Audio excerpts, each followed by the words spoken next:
Yeah, I'd get weird if someone depressed my coffee. It's like buttering someone's tea cake or something. You just don't do it. I went somewhere and they gave me a buttered scone once. Like they pre-buttered my scone. And I was not happy. Take it back. Go back, bring me another one.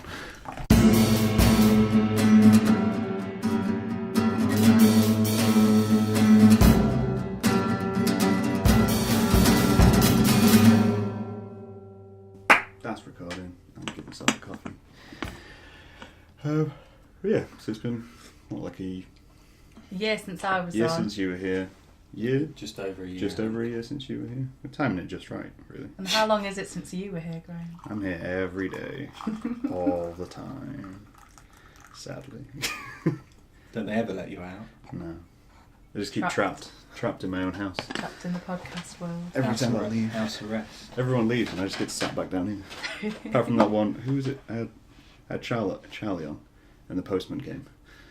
Did you bring the postman into the I had podcast? to. That's what you should have done. That isn't a euphemism, is it? No, not quite. The milkman. No. It was about polyamory, so it could have been. But welcome back to Yellow Concrete Podcast, guys. Hi. For everyone listening, we've got Richard Daniels and Mel Clark, who are Plastic Brain Press. Plastic Brain Press. Well, 2/3 of. 2/3 of Plastic Yeah, Brain we Press. have Yeah. The secret. The secret one, it won't come on my podcast, even though I've asked him to. It'll happen. We'll make it happen. It Watching won't. the time. At gunpoint. But obviously last time we had you on, you were with Sarah and Witter. Sarah Hughes. Last time Richard was on, he was promoting Plastic Brain Press. And his beard. And yeah, you had... Wait, did you? Yeah, you had much more beard at that time. Less a bit hair, bigger, but more yeah. beard. Yeah, So it's yeah. kind of gone round. Gone round the other way. It's the circle of life. It was. Yeah. Where? The circle of hair. But I did get thinking, like last time we were here, you were obviously promoting the night. You did Angel. Yeah, Which the is spoken now- word night. Yeah. Now defunct, so It's it now came and went in a defunct. year. It was a good year though. Yeah, we had Yeah. fun. It was our year. It was, you did what you wanted for a year. Yeah. I think in a way, like I kind of prefer that you did that for a year, doing exactly what you wanted to do, rather than modifying it to be something which you didn't want it to be. Like those cool TV series where you only get one series but it's gold. Yeah. Like Garth Marenghi or Nathan Barley. Yeah. That's us. Not. If you like. Not Friends or The Simpsons, which just keep on going. Yeah. Even though they're shit now. Even though Friends is done now. But you know what I mean? Yeah. But what's so? I mean, for the people listening, what's that become then? What's Plastic Brain Press become? Plastic Brain Press is still Plastic Brain Press. The spoken word night, which was called Crash Course in Brain Surgery, was just our spoken word night, basically, which we stopped doing, but we're still going as Plastic Brain, and we're now doing a podcast of our own devising instead, really. Before, we used to do the spoken word night, didn't we, Mel? We did. And record it, and then edit it and put it out as a podcast. Yep. So now we're still doing a podcast, but it's all sort of pre-recorded. Interviews, poetry, fiction. Yeah. Like the one show but weird. Yeah, That's the tagline I'm good one. going with. Yeah. That's a good way to describe it. So you Yeah. got 2 of those out now at the minute. Episode 2 is currently out. Yeah, Yep. it's just called Plastic Brain Press Presents. Fortnightly. Is there a theme to each one, or is it just No. kind of whatever you do? Whatever Tom wants to splice up. Yeah. Creative control to Tom. Yeah. Yeah, That we sounds hand it all dangerous. over to him. Yeah, we've already recorded interviews and got readings from various writers and poets and Nice. other Film creators. composers. Yeah. Mm. Yeah. So it's all in the can. Yeah, I like it. I like it kind of like. It's on Spotify as well, as is your podcast, I believe. Mine is on Spotify and iTunes. Ding! Few streamers just going across the screen right now for the pure advertising nature of it. How are you finding that kind of in terms of advertising? Obviously, having the spoken word night, it was like a big thing where you could just go to any audience and they've got their attention.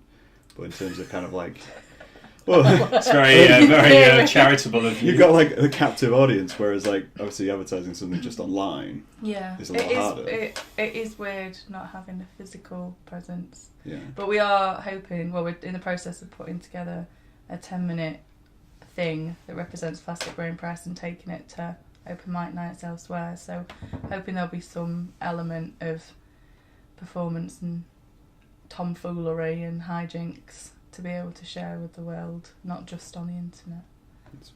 You're both still performing under your own names though, at the moment. Yeah. Yeah. Yeah. But it's a lot less practice without a monthly spoken word night. You don't get to hog the mic anymore. I guess it's kind of like being a comedian, where kind of like you go do so many nights and you test all your material. Yeah. Whereas with fewer nights, you kind of just got to go and hope that that's the one, and kind of push it. Yeah. You guys got any shows coming up? Or? We haven't got anything planned. I mean, it's still We've very got our early eye on a days. few events that we'd like to go to in other Yeah. cities. It's just working it all out and finalising what it is that we've been writing and practicing. Plus, we've been busy with putting the podcast together in the last couple of months, really. So that's We don't need excuses, Richard. no, but the bulk of that is done. So we're looking to focus on the other things like that. And Mel has a book coming out in June, so that's the next. I guess big this is us project. announcing it now then. Well, we might as well say something about For it. God's sake. Oh, we can slide past it if you want. Can you edit it out? You can edit it out. We'll just Well, say and Mel that's has a all book I'm going coming to out. say is that we're hoping that Mel's going to Just have put, as well as, and then Richard pauses, and then back into something other part of the conversation. we don't have to talk about it. I'm just saying you've got something coming out in June. That's Yeah. it, I do. really. It's a baby. It's a baby. Yes. You got an idea. I've got a of baby when- coming out in Well, June. you had a baby last year. I did, In yeah. the form of Thus. the book here. Yeah. Too Dead for Dreaming. Yeah. What's it all about? It's a collection of 23 short stories. Yep. Weird, strange short stories. Some are connected, some aren't connected. So it's just a slice of my brain, really. 23 slices of his brain. Yeah. There's only one I was gonna left. say, like, how much can you still give at that point? I often ask myself that same question. How much more can I How give? much more can I give? And how's your book going? It's kind of okay. Yeah, I'm kind of with mine. Is kind of it's just continuously going, and then the idea is to bring it out sometime this year. Brilliant. We'll see what happens with that. Nice. Focused on Potato Boy from the old Null Point. Yeah. Yeah. So you guys aren't doing zines anymore, or are you doing zines? No, we've stopped doing that as well, really, haven't we? I have an idea for what we should do at the end of each year. I'd like to put together a more like you know, like those arty magazines with like really beautiful paper and like an which is like very anthology type expensive thing. one. Pretty Like costs it was just like it would be rising in the like background. an annual, but Okay. in the form of like a magazine, and it would be like featured, like it'd have poetry and photography and art and stuff in it. I think that would be a nice thing to do, because it is nice working in print and zines and that sort of thing. Yeah. Do you think you'd do Zine Fest? Obviously, Lincoln Zine Fest is going to come back this year. If we've got I mean, it's at the end of the year. I mean, we've got books, but Yeah. We wouldn't be taking anything zine-wise that was new from last time. probably not. So if Lincoln Zine Fair is open to people without zines going, then yeah, of course. They're just really thick zines. That's the way it's Yeah, It's, like, yeah. it's a hefty zine. It Yeah. took me 3 years to make. And it's got, it's just And it's text. got a Just nothing but spine. text. Don't worry about it, kind of thing. So that was actually something I wanted to talk to you guys about. Yeah. Obviously, the Usher Gallery closing. Yeah. I wanted to see what you guys thought of that. Or maybe closing. Potentially closing. It's But not closing. won't it? It'll end up closing. I'm just pessimistic over it. What's your initial thoughts on? I think it's sad. I Yeah. think we've not got many galleries as it is here. Yeah. They're all, a lot of them just small, independent but very commercial galleries that don't really have art that pushes outside of the boundaries. And I think the Usher Gallery, although a lot of it is obviously a lot of the stuff that Mr. Usher, can't remember, is it James Usher? No, that's a jeweller. What's his name? I don't know. There's a Mr. Usher. It's his collection. That's what the Usher Gallery is. Yeah, I know that. And then there's that really cool room that's got like the Grayson Perry, which I feel that's not- better when I'm around. That's not even on display at the moment. What? This was like, I was reading about this, of a lot of people I was saying in there only a couple of weeks ago and it was there. it's like in and out. They keep putting it in storage and then bringing it back out. So it's real hit or miss of whether you actually see it. Oh. Seems like a lot of faff for them to Yeah. bring it in and out all the time. Because this was like, everyone was kind of upset about it, and I'm kind of indifferent to the whole idea of it just being there. Like, I don't feel like it'll make a difference if it's not there. Are you talking about Like the gallery in general. the whole thing? Yeah. Usher Gallery? It's like if it I don't becomes want it a to venue. go. I think for it's a things. nice little gallery. We don't need another wedding venue. Don't. We don't. Lincoln's made on weddings. Weddings in history. Is So- apparently what Lincoln does. Sausages. What do you think then? So if it's Oak closes, then you'll shrug and not be overly fussed. Yeah, because obviously it's sad that But what the about... gallery closes, but then their idea is to put all of that work in the collection and expand But the the collection. collection's tiny, and that the collection's supposed to be history. It's very rare that you'll get an exhibition in there. But then that's the problem with the collection, because they want to expand the collection. They want to add building space to it, or whatever they want to do with it. So I'm I think it's good to keep it separate, to have a museum. The work can move. Well, it's maybe on the one hand it's okay if they do that, but is that going to be part of the plan? Is that going to be part of the deal, or are they just saying, "Oh yeah, we will do," and then just shut the usher? Yeah. If they're going to definitely do that, then okay. But if they're just saying that they might do that, yeah. I think we need all the galleries that we can. Do you think people care more about the building it's in than the actual work that's in it? I think that's probably part of it. It is a beautiful building. Yeah, because obviously it is a space, and it would be a large space which would be restricted. I just think they've had some really interesting exhibitions on in there recently, more so than I've remembered in the past. Yeah. And they do things like displaying the recent Lincoln Artists collection was on recently. I don't know if it still is. I think it still might be. Yeah, is that the Artist Society? Yeah. And that's that's interesting, and it's different. It's nice to see that in a gallery, and obviously a lot of it is more kind of traditional items. But they do, for a small gallery, I think they have some really interesting exhibitions, and it would be a shame for that to go, because I don't know where else apart from this vague promise of an extension that might or might not happen. There's nowhere else to go to see art, really. Apart from there's the little one, what's it called, uphill? Little Red Galleries? Oh yeah, there's two. St Martin's is off, it's near the Cheese Society. But then there's the one uphill as well. Yeah, it's like a Little Red Gallery. That's they it. do. But they're galleries for people to prospectively buy. It's not the same type of thing, is it? I find it strange. I got thinking, kind of Lincoln doesn't really have a modern art gallery space. Obviously it has the usher, but that has just a floor space for it. There's no dedicated a room where space. it'll happen every now and then. I think whether or not you think it's good or bad or sad about the usher itself, I think it's more what that represents, or what that says about Lincoln or Lincoln Council's attitude towards creative industries in Lincoln, and obviously they've got very little opinion of it, or everything is sort of financially driven, which obviously to some extent makes sense, but they clearly don't see it as a revenue type of thing. Absolutely. And yet on the other hand, seems like there's a lot more people in Lincoln doing art of whatever variety.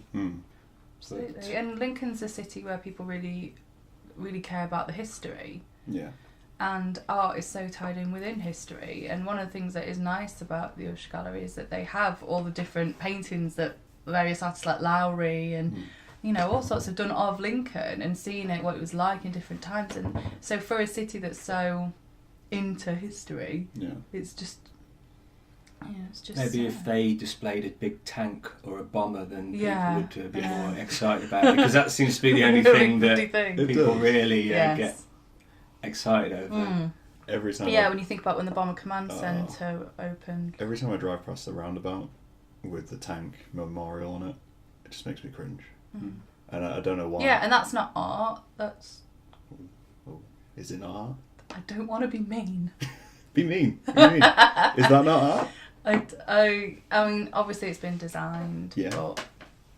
Designed, drawn, created.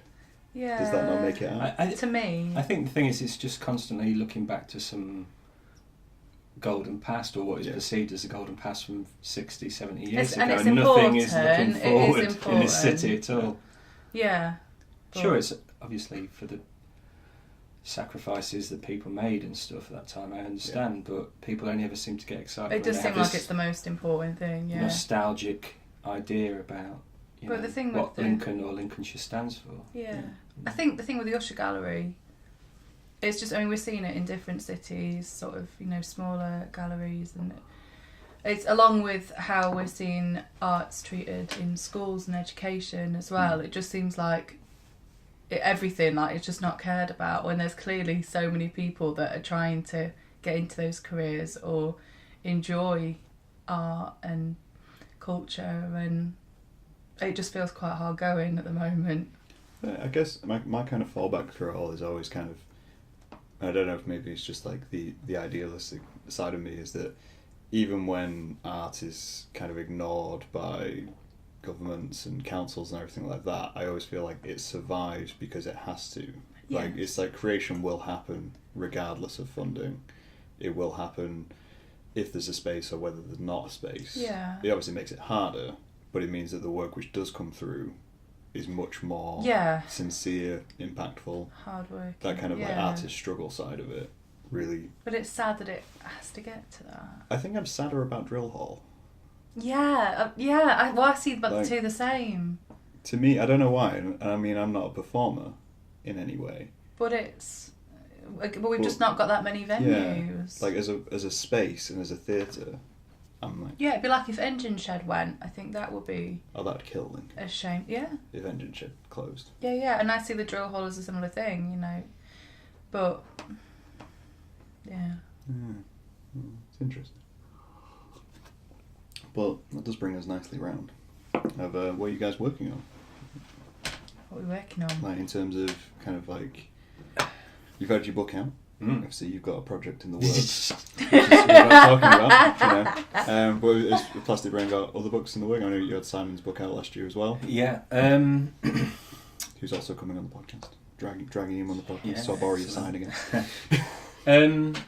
We've got some ideas for things, you know, like Mel's thing that we're not going to talk about. And your thing. My thing. The next. Oh yeah, I'm writing Masterpiece. something new, but that's sort of very early days. And we're starting to think about looking around for other writers we to publish. are on the lookout. Yeah, looking for fiction writers, really. And hoping maybe to have back end of this year, maybe we'd be in a situation where we're going to be able to bring another book out. Okay. Obviously the podcast is sort of like a big thing at the moment that we're sort of pushing. And another project that will be out soon. Yeah, we do have a audio project that's almost completed, but it's not quite yet. But it's going to be like a sonic sort of, I don't know really how we describe it. A journey for the ears. Yeah, it's called Lost in a Mind Hole. Okay. And which started as a joke name for it, and then we couldn't think of anything better. Yeah. Okay. So what we did is we got in touch with various writers and poets, 3 of which live in New York. Yeah. And the others, which include Simon Widdup, Sophie Sparham, Joe Hayden, myself and Mel. The Americans are Ethan Minsker, Puma, Pearl, and a guy called Richard Allen. And they've all contributed a reading of a piece of their work, and we're going to sort of like turn that into an audio thing, like an ambient. So we need sonic. to work out the phrasing for this. Yeah. It's just I don't know, like an ambient sort of.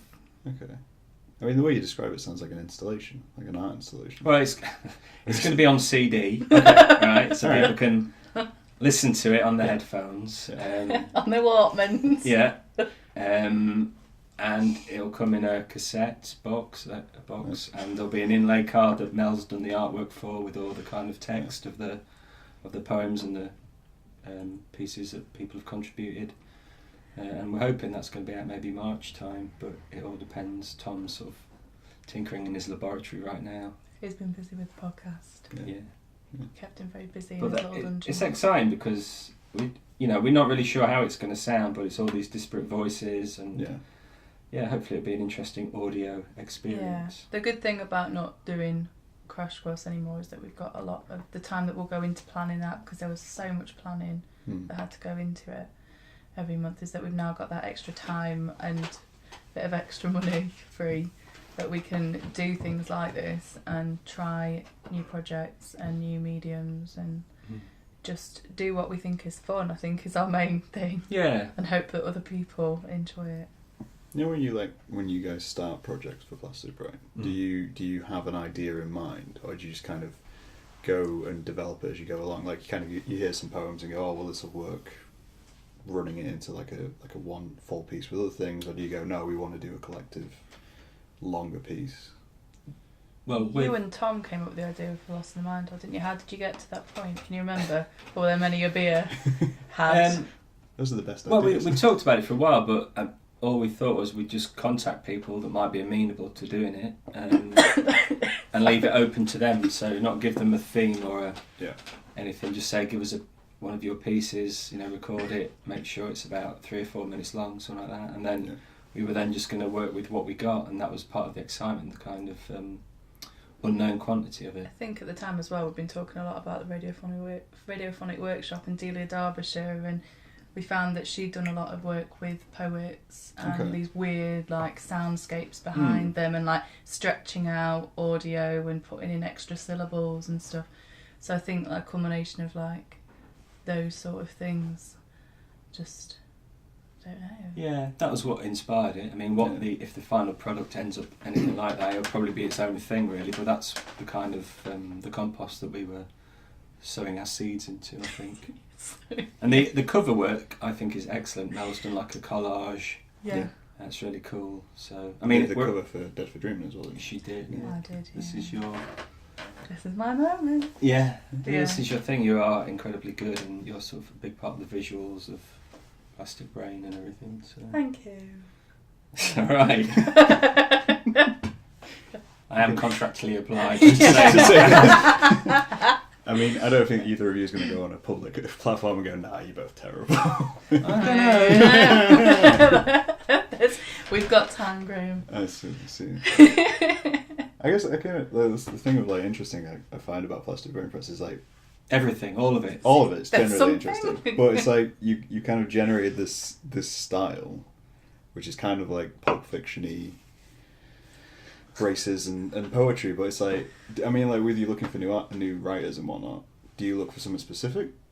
Because I know a couple of people who run a brain and they only do a brain. Run a brain press, but they only do horror. Yeah. So do you guys have a theme which you do look for? I think. For who? Romance. Anyone kind of pushing? Yeah, we really want it to be the next Mills and Boone. I see. Go on, Mel. What were you going to say? The covers are going to get way more exciting. Oh yeah, I'm going to enjoy that. What are we looking for, Mel? Eccentricity. Okay. Something that's a bit idiosyncratic and strange. Oddball. Yeah, I think between me, Richard and Tom, we're inspired by a lot of sci-fi and horror and weird, uncanny, strange stuff that you can't quite put into a genre or a feeling. You can't quite put your finger on. Yeah. So it just run-of-the-mill, cliche, boring stuff is not gonna cut the mustard. We'll go on then. Claws in. What's run-of-the-mill and cliche? I mean, something can still be somebody could still be very good at something, but it might not be quite what we're looking for. It doesn't mean that it's not good. It's just that we're quite pretentious. It's a very professional answer there. Yeah. I won't make you name people in. Oh no! Well, I wouldn't be able to. I could. No. I think. Go on, Graham. Oh. Well, I've been in the Usher Gallery recently. No, I think I don't know. You guys say you're pretentious. I don't think you're pretentious. I think it's part of it. It is. It's wanting to be. It's you have what you enjoy, though. Branding, and I think we just want to be known for publishing books that are a bit out there and strange. I think. Yeah, I agree. Yeah. I think we try to put out books that we would want to read. Yeah. And podcasts and everything. Something that would surprise you, that maybe you'd pick it up in a bookshop or what have you, and you'd be like, oh, this is intriguing. Yeah, memorable. Let me flick through it and wow, this is cool. Yeah. I will spend my money on this. That's what we want people to be thinking. Yeah. I always find that's the hard bit with books. Kind of, and I know I'm the worst for it, going into people bookshops. buying them, yes. But we found that. Judging it by its cover. I mean, obviously, you never meant to do it. Awful covers. But yeah, some books are hugely misleading. Yeah. Or kind of weirdly presented within their blurbs and weirdly presented in their covers that you pick it up and you go, yeah, this would be terrible. I don't get it when a book is an absolute bestseller, but the photo on the front is the most cliche, boring, it's a woman in black and white. like colour selection. Like her You've hat got will be a red. guy that's black and white on. I was going to say Simon's. Yeah, but I didn't design that one, so I can say that. Simon's been And on. Simon's book is beautiful It is. because it's got Simon on it. But it's also so. it's very Simon in that it's very punk rock. Yeah, exactly. Well, that's Pink, it. black and Yeah, white, and that's that not. kind of- But you know what I mean. It's Yeah. the like desaturated, and like there'll be like a little mamby-pamby script across the front of it, and like it's all black and white apart from like her hat or her shoe, or like, and it's just, They could be the most brilliant book, Yeah. but the cover could look the same as everything else on the shelf. Yeah. That's it. Like it doesn't. We did a lot of book cover design at uni, and I care a lot. And that's not to say that mine are any better, but whether it's good or bad, I try to make things distinctive. I think distinctiveness and individuality with cover design, whether it's good or bad, something you could have the worst cover in the world, but if you can pick it apart from other covers, then you're onto something. That's fair. So in terms of kind of the Sonic projects and the podcast and everything you kind of got coming up, do you miss the live side of it? Because it's very different sitting down, recording something, editing it, to putting something together knowing it's going to go live. Yeah. Do you want to go first? There's a big part of it that I don't miss. I don't miss the stress, The build up to anxiety. it, and the anxiety side of it. So I don't miss that at all.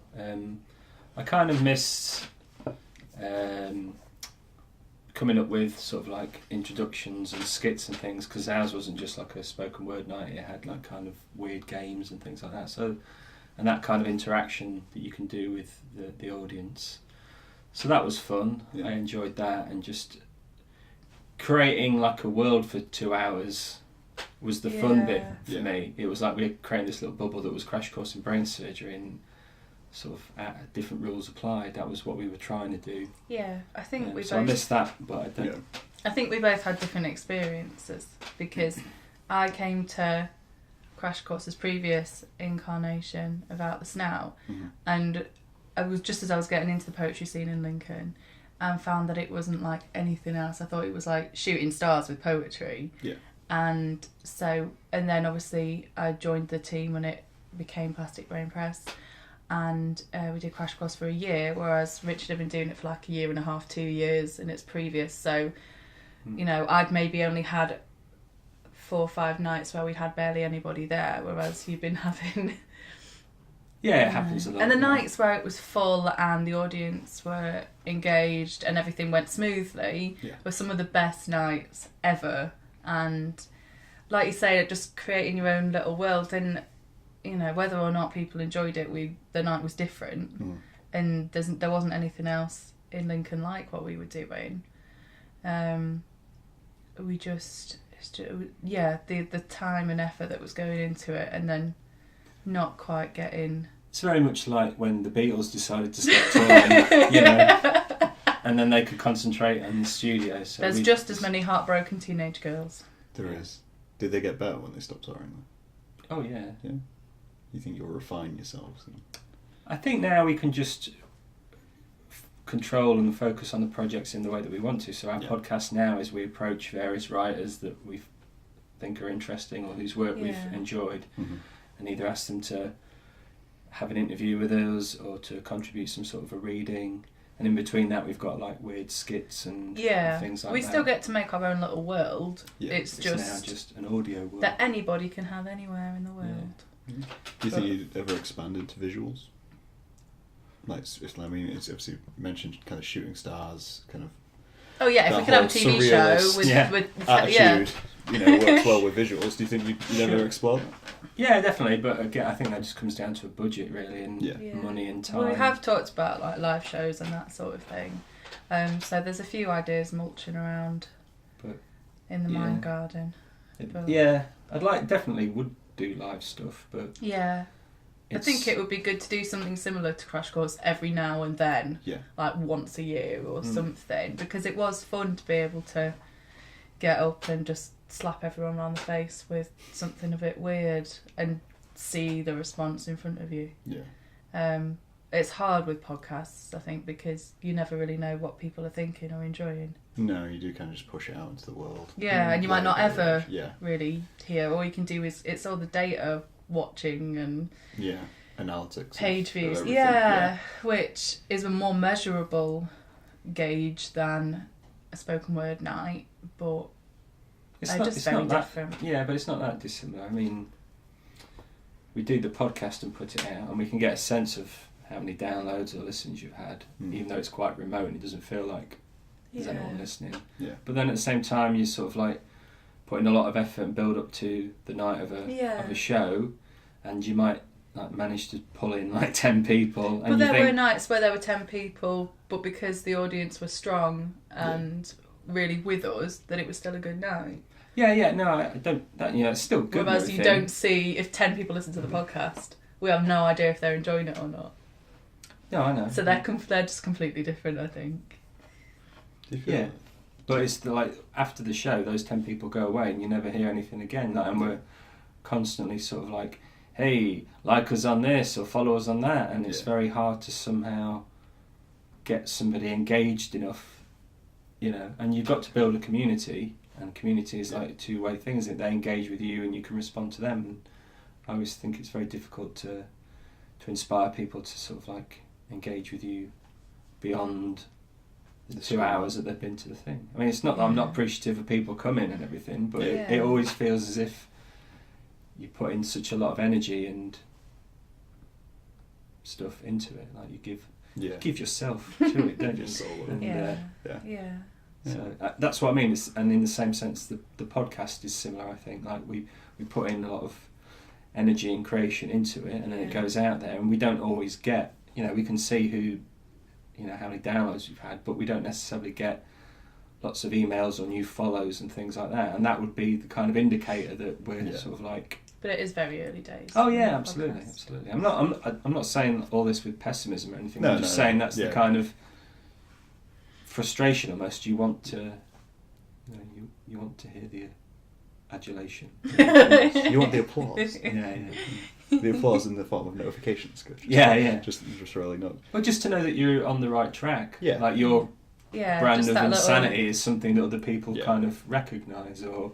Just wants validation. Yeah, I think that's kind of like why I always love it when you get a comment on something, or like someone kind of leaves a comment, because it's like you've had a few viewers. You suck. Yeah. Even so, it's like you've listened to it though. Haven't you? You've given me 2 minutes of your time, and you've told me. Yeah, it's because fair it's enough. more than just a lie. Yeah. It's someone's actually taking that moment, even if it's just like brief, to just say something. Yeah. So I feel like, especially like art stuff online, it's always a lot more important to just kind of leave a comment. Yeah, absolutely. Obviously, it helps the algorithm. Yeah. The almighty algorithm. Well, I'm a lot more conscious of it now, and I do try to sort of, if I see something interesting, I'll at least think to share it and like it and stuff, just because. I think one of the things. I know the struggle. The struggle is real. I think one of the nice things that has happened through Plastic Brain Press is we've gotten a little sort of network of people that support and share, and people that have like either they've been a guest on the podcast, or they've been lost in the mind hole, or they've been performers at Crash Course in Brain Surgery. So we're getting to know some really cool creative people that are there for us basically, and that we can what was that? I know, that are there for us, like. Well, yeah, I know, it just sounded odd, that's all. I mean, we won't start singing about it, but we'll be okay. But no, I mean, so obviously you were saying that within Lincoln, when you guys did Crash Course, it was quite different. There wasn't particularly anything which matched you guys in terms of like we thought so. Experience. Well, I mean, what we didn't know about there's spoken word nights, but you guys are trying to put on like essentially a mix of theatre and spoken word games, just kind of throw around. When you were doing that, I don't know, from my point of view, it always seemed kind of like you were a little bit outside the creative hub within Lincoln. Do you still feel that way, like making podcasts? Because obviously that's a standpoint for people to look to go, that's not that. Whereas like now you're a bit more integrated in the World Wide Web of... Yeah. Yeah, I feel outside of the community at the moment. Yeah. Do you think that's a bad thing? I think a lot of it's because I don't go to the other nights. If I went and supported, then I'd probably be more included. Yeah. Yeah. But I think that's all my own doing. I'm just isolating just myself. Keeping yourself out. Yeah, but no, protecting the rest of them. But I don't know. Things seem a little bit disbanded anyway. Yeah. Yeah, because well, you're like, ooh, beans. Trouble at Mill. Well, there's barely any spoken word nights anymore because the ATG Really? Slam's finished now.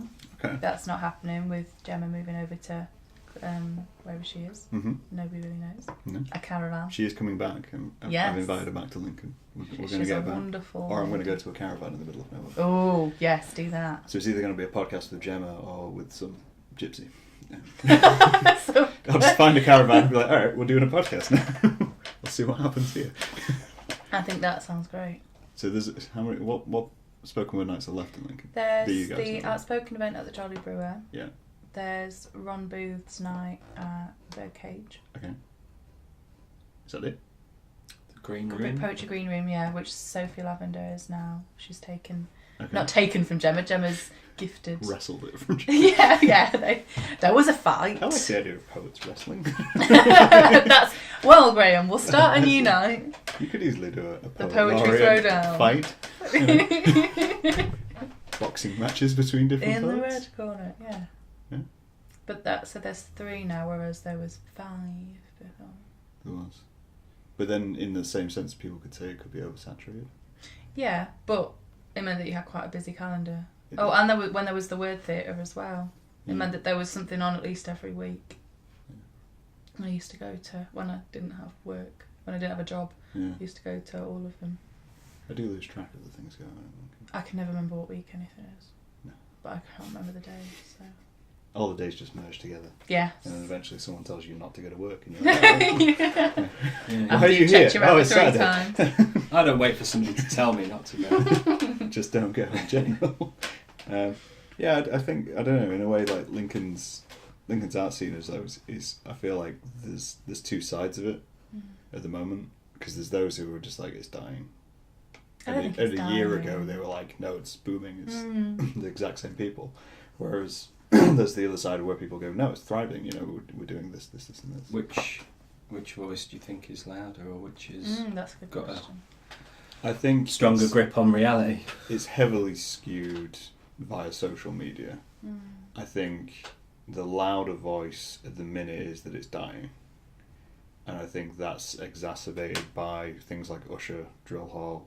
Yeah, because people are And- generally just more fed up. Yeah, I mean, even though you've got Sure. people who are involved in big projects like Mansions of the Future and all these kind of like things, they're still kind of going, well, no, we've got this huge part of this which is dying, and it makes you wonder what they're going to do once that's gone. Mm.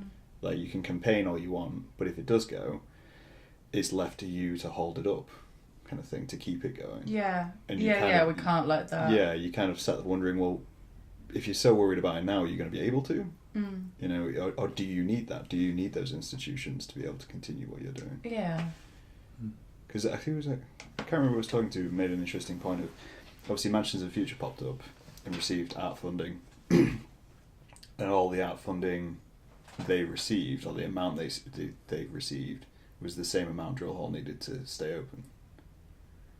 And I thought that's quite interesting for, like, Lincoln as a small place has trouble getting funding anyway. Yeah. So does that mean that they've essentially earmarked the money which would have kept that institution open, and then they're upset that it's closing? Oh. Can you not have one and the other? Well, they've only got I don't know, Mansions of the Future. They've only got it for a year. Yeah. And they have to. And then they'll be in the same situation.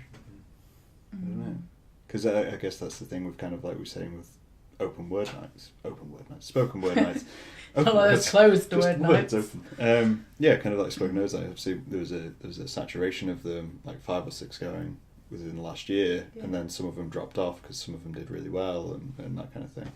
Does that take effect with galleries and workspaces and?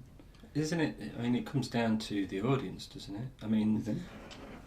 well, like the Usher, for instance, it's the threat of closure. Now people are sort of saying, "Oh, it's your gallery, don't lose it," and stuff. Well, if people were going in the first place and it was a popular well-attended gallery, then maybe, I don't know, perhaps they wouldn't be considering closing it. Yeah. No. So it's about, it's all there for people. It's just, is it people's apathy and not disinterest that they're not utilising the drill hole enough and the usher enough? I mean, I'm not saying it is, I don't know. No. Yeah, or is it that they haven't got enough interesting stuff to bring draw people there? in? I think it's probably part of both, I would say. I don't know. But it's all very well and good galvanising people once the threat of closure is suddenly there. Well, you don't know what it's got till it's gone, do you? Yeah, exactly. Yeah. But crash course and brain if they'd used it before this, then well, I think people will miss it. I mean, I miss it. I don't know. Yeah. I'm just wondering, like, there's a lot of things potentially going on in Lincoln. Yeah.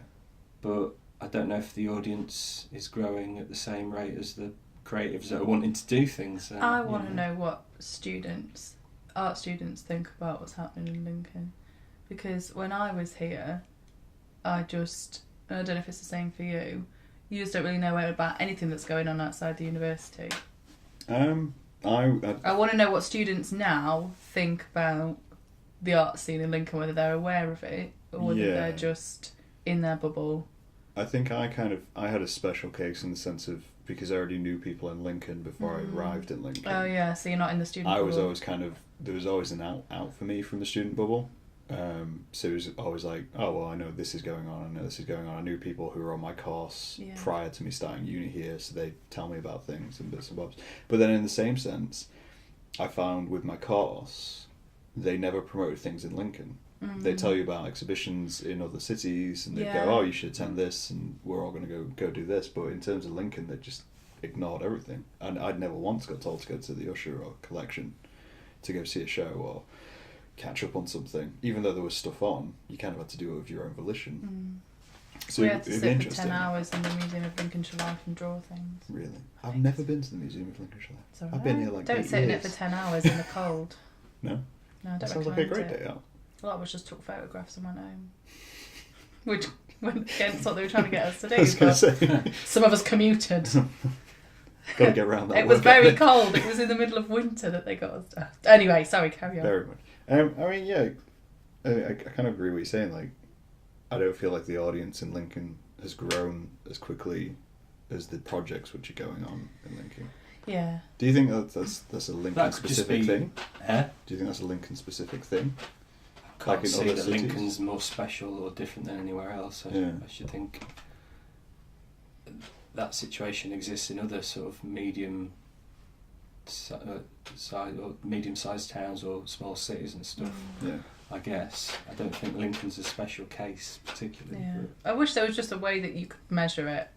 I wish that there was like a survey or a statistic or something, because whenever I feel like the art scene is like suffering or whatever, I don't know if it's just me being pessimistic or frustrated, and it's just a feeling, like you just blanket this feeling over everything. Yeah. I just want to be able to measure it and see if I'm actually right or wrong. I feel like if you could measure it though, I'd hate it.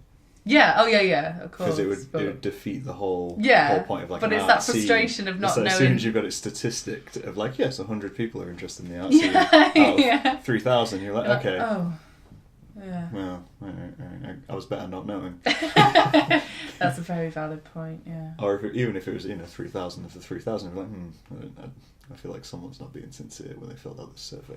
Part of me, the pessimism in me would just rise up and go, Yeah, well, we did, when I was part of Women in the Arts, we did a survey. Okay. That was fascinating. Okay. How so? Just people's opinions on arts in Lincoln and women in Lincoln and representation of women, and it was absolutely fascinating. We got quite a big response. Yeah. And you could look through every single person's answers. Obviously, it was like anonymous. Yes. How was the survey taken?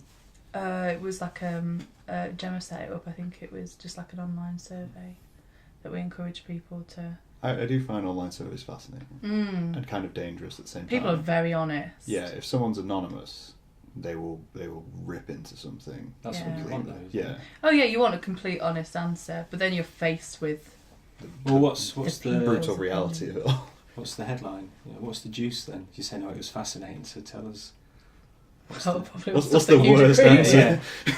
What's No, the, I don't know what the worst, but I remember there was a feeling of sort of sadness that came with it, because as much as we had women taking part in the survey and saying like, yeah, we feel frustrated that we're not represented, but there's lots of people trying to make change, and like basically everyone agreeing with us. Obviously then like there was men, I'll say it, there was men that were just anti, So attacked. or not really being able to see that there was a need for what we were doing or what they are doing now. And while it's good, obviously it's the whole thing of like, you only want to be surrounded with people that agree with you and encourage you, and you should be exposed to other opinions. It can be disheartening. Yeah. Just that whole kind of, oh, why can't we get through to people sort of feeling. Yeah, I think that kind of links back to the kind of what we were saying about like public perception of when you release stuff online, because it is so hard to gauge or create kind of communities within an online experience or even like a live experience. It's so easy to become disheartened. Yeah. And so easy for a lot of people just kind of go, oh, well, yeah, I guess I'll just not do that anymore. Or no one's really interested in that. And you don't know, because you might not have even reached the people who are interested. Yeah. But it's the thing of like, do you keep going and hope that you'll break through to those people, or do you save your energy and try something else? Yeah. I mean, I'd always encourage people to keep going. Yeah. But that's my attitude. I mean, not everyone agrees. I don't know, everyone can. No. I think if you're able to, financially and with whatever other factors there are in your life, and it's something you feel like you need to do, want to do, then you've got to keep going, haven't you? Because there's not a lot of other choices for yourself. You know, if I've determined that I want to be a writer and I'm going to keep writing, and some days it just feels very black, but other days it doesn't. So then do you when it's kind of like when you're in that black period, do you still enjoy writing, like the act of writing? Yeah. Because I think that's the important bit when it comes to people, is like if they're doing it and then they start to hate what they're doing, that's where they know they've lost it. Yeah. Whereas if you're still enjoying it, it's never a chore. I mean, sometimes it's not easy, but the writing stuff isn't really a chore. Yeah. But I mean, if we're talking about putting work out there and having some sort of a breakthrough, that can be frustrating, and that can be what discourages people. But I think it's not necessarily talent that is the thing that will see you through. It's just tenacity to just keep going and keep trying, keep approaching things from different angles, and it's not determination. Yeah, it's not about the talent. It's the sort of mindset of keeping going and having that positivity or whatever, even if it's very quiet and whatever. Yeah, I think that's a good message for people. I guess that's in a way. I guess this is a question of kind of generationally. Obviously, this is like there's a lot more online stuff now compared to maybe 10, 15 years ago, and the attitude of artists to me has changed. There's a lot more art now which is just created with the purpose of getting an audience, not actually creating a message or doing something they enjoy, more just wanting the fame which comes with creativity. And I think that's had more of an impact on people feeling disheartened, because you can kind of feel overshadowed by someone who goes and does something just for the fame. Yeah. Well, like what? So you kind of like, if you get people who, I mean, the example I always use is, so you get fantastic artists with magnificent technical skill, and they'll do reproductions of photographs. Yes. And you're kind of looking at it and going, that's fantastic, you've done something amazing, and to the general public, this is hugely fascinating, but there's no concept. And then you get someone who puts a lot of work into the things they do, and then it comes out quite abstract, which obviously is harder for the public to kind of interpret, harder for them to ingest as work, and then you're looking at the other one going, maybe I should just give up, because people don't want abstract, they don't want hard anymore, they just want Instagram. I think one of the problems with artists on social media is that they start generating content because they think their followers will like it, rather than they'll generate things that they know will be received well, and instead of necessarily making it because they want to, or because they've got something to put out there. it's very, very easy to get sucked into the whole thing of, well, what can I make next that my followers will like, or that will bring me followers. Yeah. I think, that comes back to kind of what we were saying like right at the beginning of this, was that you guys did your open night, but you kept doing what you wanted to do rather than adjusting it. Yeah, I'd rather that if we did carried on doing this and enjoyed it, but still barely had any followers, then that's one thing. And I hope that's not what happened. A year from now, you're not going to come back and have a book on Lincolnshire history, and just that'll be your new brand. Yeah.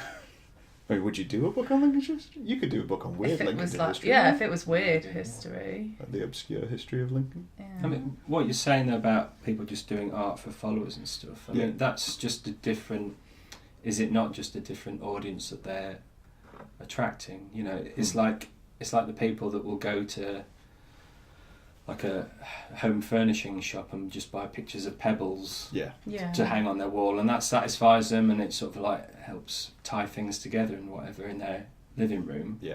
And that's as far as they're it's interested. Very commercial rather and there's than expression. A market for that, and the sorts of thing you're talking about is appealing to that same sort of mindset, whereas there's other people that are interested in, you know, sculptural dog turds. You know, because they're after something else, and they're into the depth, and the people that are producing that are, you know, probably looking for different sorts of kicks anyway, aren't they, in terms of their audience and whatever. Yeah. So it's just horses for courses, I think. Yeah. If we wanted to publish, I don't know, like sort of like Mills and Boon romance things, there's people there that just want that stuff, and that's fine. That's, you know, just it's reading material, isn't it, that satisfies people, but we're interested in publishing weirder, freakier stuff. Yeah. So we're just looking for different audience, but I think there's enough out there. It's sort of more niche, isn't it, I suppose? Yeah. I mean, we still need niche is good. Yeah. Thousands and thousands more followers. So, you know, I'm not, please find out about what we're doing. I think that's a good message to kind of round it out with. You know, it doesn't have to be disheartening, because there's space enough for everybody. I think that's the thing about things like social media and whatever. It democratises stuff, doesn't it? Or there's a hierarchy sort of is crumbling a little bit. You're not convinced? No. Well, there is the whole thing of there's space for everybody and there's different crowds, different people, but I don't think I quite agree. No, it's alright. I mean, I'm just talking off the top of my head anyway. Sometimes it just feels like you're fighting against all the shit. Yeah. Yeah. Or the, you know, why are people still buying pebbles? For, like pebble canvases. Like, but people that are doing that are never going to be interested in what you're doing anyway. So it's not as if they're not an audience that you failed to capture. They're not your audience. But if enough of the internet is saturated with pebbles, then people will never see the shells. Yeah. But I don't. Or the washed up glass and brick. I don't see the internet saturated with pebbles though. Depends on which part of the internet you're it's all whatever corner you want to look in, isn't it? Well, no, because things get thrust upon us in the internet, whether we're looking for it or not. Yeah. I don't know. That's the thing. Like, people think that you can tailor your own newsfeed, and you can to a point. Yeah. But you can't tailor everyone else's. Yeah. I think that there's validation to it both, as you say. Like, there is an audience out there. It's a nice for idea that the odd and the weird and the obscure. Oh, there is an audience for it. It's just. But at the same time, deep down underneath, there is a measure of. There's a layer. Yeah, that's it. I think you've just got to keep trying to punch up through the what sometimes feels like concrete. There's a lot of just yell at it. I was like, I'm not going to make that joke. Yeah, but you know, there's a lot of dreadful pop music out there, isn't there? Yeah. That's designed for a certain audience, but at the same time, there's a lot of weird. Yeah, but you won't hear. You still have to like really search to find the more obscure, strange stuff. But I think you won't find it as easily. I think even if someone has an inclination for something which isn't the mainstream or is disagreeable with the mainstream, they'll go out anyway. Yeah. But it's just. They're the people we're trying to net. Yeah. Reel them in. Yeah. Come listen to random podcasts about whatever we're talking about. I see. I stand at the door. Yeah. All smart and say, "Come in, sir." And Mel's behind the door with a mallet, ready ready to onk. Like a Beano comic. Just Precisely right. What would be the... That's What a would great that achieve? knowledge. Get them in and knock them out. I don't know, we'd have a lot of bodies that we could possibly sell on for medical research. But then they can't like and share the podcast, can they, if they're dead? Those- Yeah, you're right. We've got to keep them locked in a room at computers. I didn't think that through, did I? Generating traffic for us. You might be able to make money, though, out of You make more selling money bodies. selling body parts Yeah, than you but- would make out. Like, I But would, then definitely. we're still not, we're only making money, we're not getting any more audience. Because We're we're making killing money, though. audience. And then we could do stuff with that money. 1 year from now. Organ grinders are us. Yeah, you're no longer plastic brain press, you're real brain press. Real We've brain opened press. a Tell us about that. crematorium. And on that note, Yeah. we'll bring it to an end. Well, thank you guys for coming. Thank Thanks. you. Sorry, Mel. And I'm Exploring. sorry, Graham. Never apologise. I don't. Yeah, but no, thank you for coming. Obviously, anyone listening, check out Plastic Brain Press and the books which you've got going Yes, on at the minute. please. Yeah, we're on Things coming Twitter up. and Instagram, aren't we? Share, We listen, go listen to their podcast. It's on which is Spotify, it's on which one? iTunes, Podomatic. Podomatic. It's almost like you rehearse these things. Richard does. That's how he starts every day, looking in the mirror. I Or don't on even say where they can Spotify. find mine. I just let them do it. Do the research for it. But no, cool. Thank you for coming, guys. Thank Okay. you. Sure, we'll see you again in another year. Toot toot. Toot.